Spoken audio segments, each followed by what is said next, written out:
এখন যাচ্ছি রাম মন্দির। না না, অযোধ্যার রাম মন্দির নয়, এটি কলকাতার নিউ টাউনে অবস্থিত রাম মন্দির, যেখানে 151 ফুটের একটি বজরংবলীর মূর্তি আছে, কলকাতার সব থেকে উঁচু বজরংবলীর মূর্তি। শ্রীরাম মন্দির লেখা আছে, আর এখান দিয়ে এন্ট্রি। এদিকে একটা মন্দির আছে ছোট, খুব সুন্দর করেছে মন্দিরটা। দেখো এখানে কত সুন্দর, দেখো পুকুরের ওপরে ভোলে বাবার মূর্তি, দেখো অনেকটাই বড় এটা। আর ওইদিকে বজরংবলীর মূর্তিটা আছে।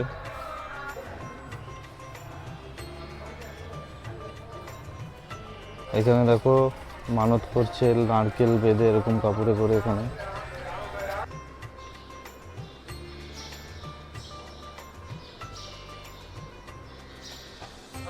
আর পুজো দেওয়া হয়ে গেছে, এখন ঘুরছি এই জায়গাগুলো। খুব সুন্দর লাগছে সকালবেলা নিরিবিলি পরিবেশে, এত সুন্দর মন্দিরটা ঘুরতে দারুণ লাগছে। আপনারাও পারলে চলে আসবেন এখানে।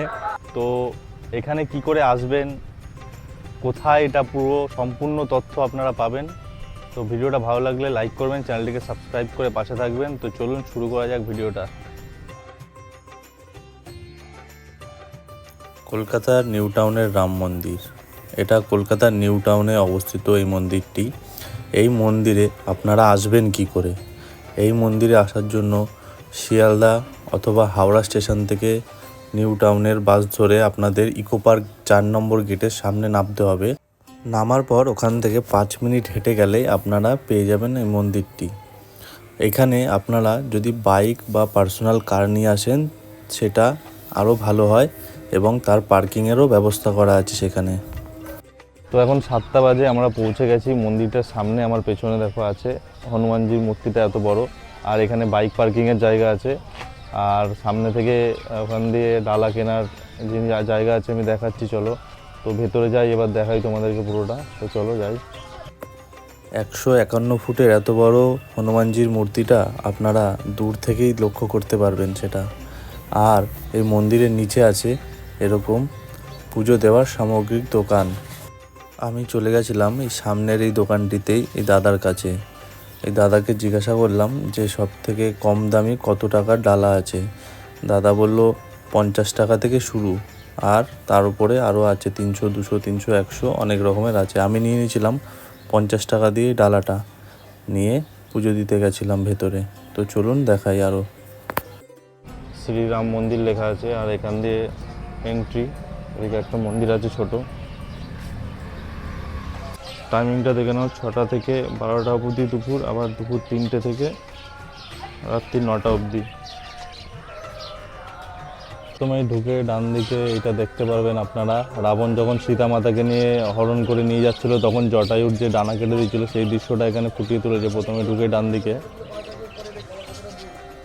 আর এই যে বজরংবলী এখানে, এই দেখো এখানে সুন্দর বদ্রি পাখি আছে কতগুলো।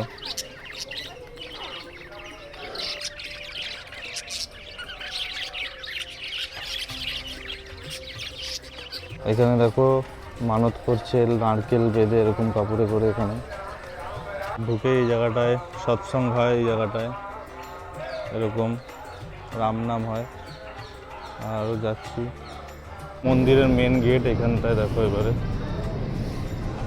এটা হচ্ছে মেন গেট, এখান থেকে ঢুকতে হবে ভেতরে।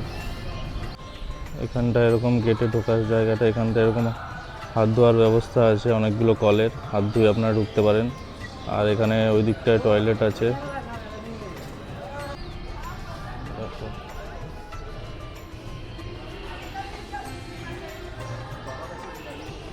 এখানে দেখো এই সাপের মুখটা আছে, এই মুখটার থেকে যে ভেতরে গেটটা আছে এই গেটটা দিয়ে ঢুকে গেলে শিব ঠাকুরের মন্দির আছে।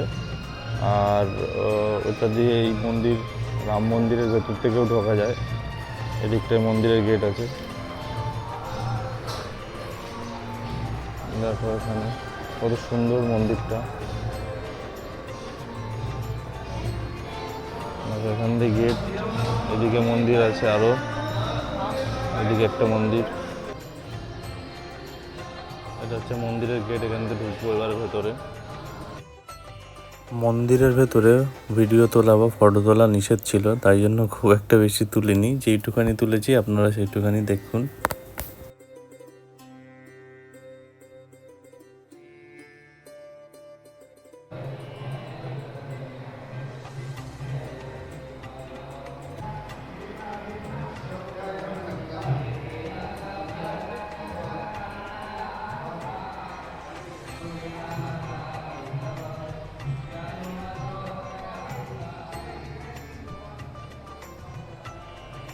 দেখো এখানে এরকম আছে কীর্তি মুখ। এই মুখের ভেতর দিয়ে ঢুকে গেলে আমরা শিব ঠাকুরের মন্দিরটায় পৌঁছে যাব। এখানে দেখো এরকম সিঁড়ি দিয়ে নামতে হবে। এটা রাম মন্দিরটা, এখান থেকে সিঁড়ি দিয়ে এখান দিয়ে নামতে হবে।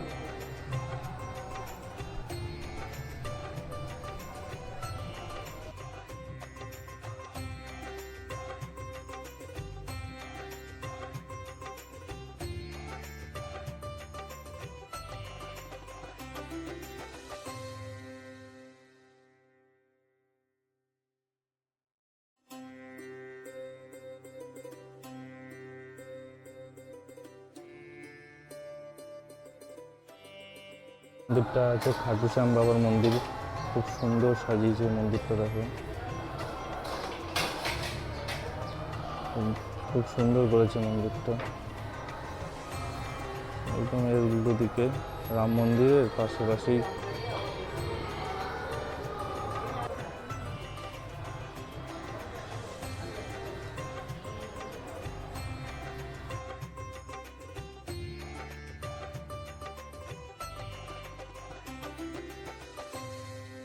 দেখো এখানে কত সুন্দর। দেখো পুকুরের ওপরে ভোলে বাবার মূর্তি, দেখো অনেকটাই বড় এটা। আর ওইদিকে বজরংবলীর মূর্তিটা আছে।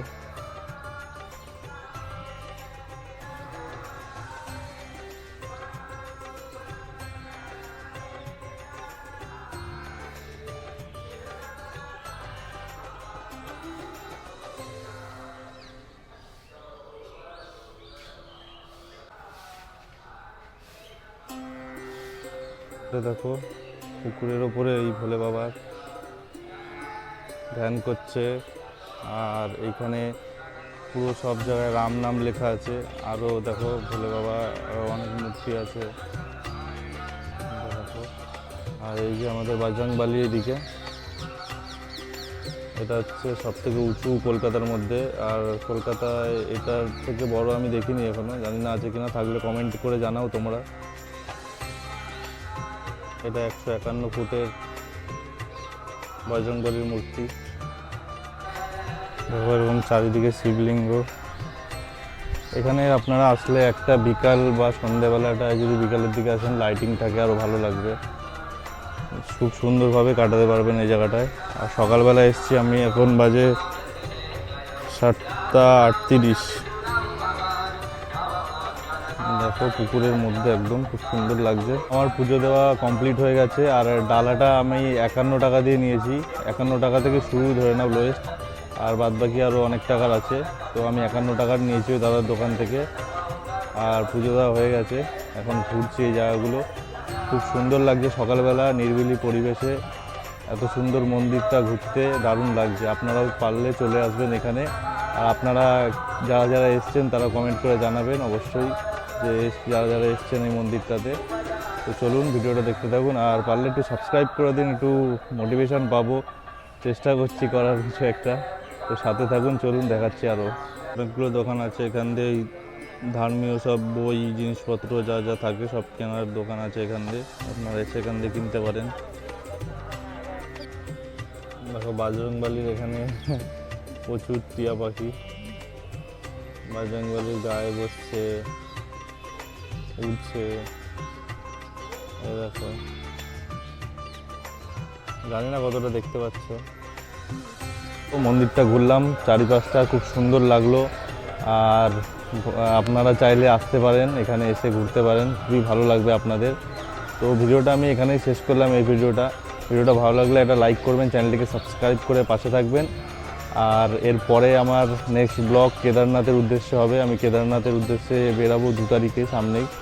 তো সেই ভিডিও দেখার জন্য, আরও অনেক ভিডিও দেখার জন্য আমার চ্যানেলটিকে অবশ্যই সাবস্ক্রাইব করে রাখবেন। তো চলুন, টাটা, বাই বাই।